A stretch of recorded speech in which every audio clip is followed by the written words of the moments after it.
Hello guys, welcome back.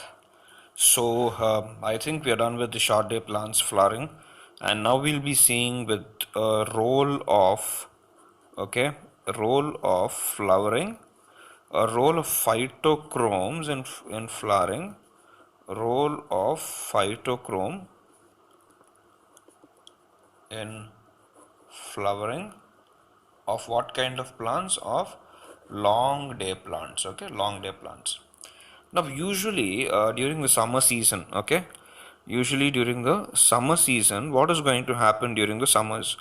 Okay, during the summer season, we know very well, during the summer season, there is more of what kind of light? There is more of red light during the summer season, correct? There's more amount of red light during the summer season. Now, Earth is going to receive more amount of red light during the summer season. And red light, red light, what we have already studied in the basic concepts is red light is going to convert, the PR form of the phytochrome into the PFR form of the phytochrome. Okay, this conversion we have seen in the previous video already. So when red light is given, when what light is given? When red light is given, the PR form of the phytochrome is getting converted into the PFR form of the phytochrome, correct? Now, what is happening now? In the case of long day plants, PFR is going to induce flowering. Very, very important. In the case of long day plants, who's going to induce flowering?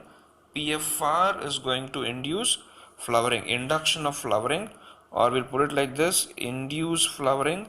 Induce flowering is done by whom? Flowering induction is done by whom? It is done by the PFR form. Okay, so PFR form is going to induce flowering in which case of in which plants?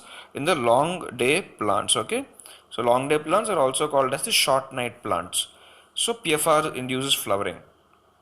So during daytime, during what time? During daytime, what is going to happen is, we know the PR form gets converted into PFR form, and this PFR form accumulates in the plant. Okay, this PFR form is going to accumulate in the plant. It's going to accumulate in the plant. The PFR form is going to accumulate in the plant. Now, accumulation of PFR, we know it is going to inhibit flowering in the short day plants. Okay, accumulation of PFR is going to inhibit flowering in what kind of plants? It is going to inhibit flowering in the what kind of plants? Short day plants. Okay, it's going to inhibit flowering in the short day plants, but in the long day plants it is going to initiate flowering. Okay, but it induces flowering in the case of long day plants. So the short day plants need a long dark period. Okay, why they need a long dark period? Because more and more amount of PFR will get converted into PR.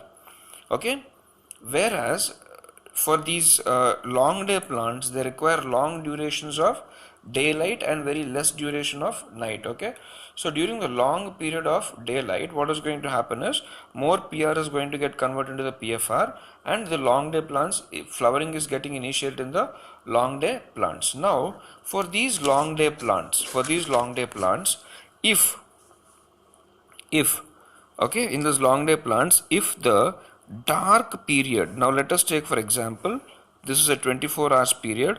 Okay, this is the critical dark period, and this is the critical dark period, and this, during this critical dark period, or during the dark period, somewhere if a flash of red light is given, during this long dark nights, long dark periods, so during these long nights, if what is given, if a flash of red light is given, if a flash of what light is given, if a flash of red light is given, or if the long dark period is inhibited, or it is interrupted, rather interrupted is a better word to use, the long dark period is interrupted with red light, flowering is inhibited in which kind of plants? In short day plants. Okay, but in the case of long day plants, what is going to happen?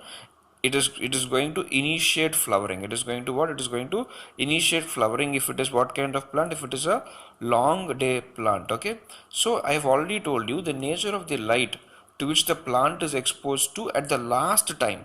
In the previous video also I have told you the nature of the light to which the plant is exposed to at the last time shows the maximum response. Okay, shows the maximum response.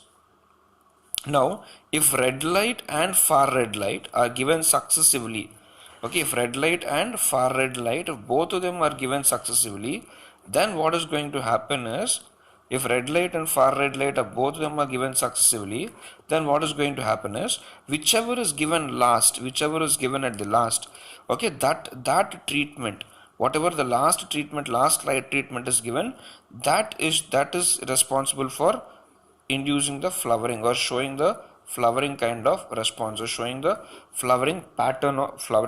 Okay, so this is some basic introduction in the long day plants. Next using this concept we'll have to solve the question. Okay, now usually they're not usually questions will be made on this one. Okay, questions will be made like how they'll be making questions on the concept.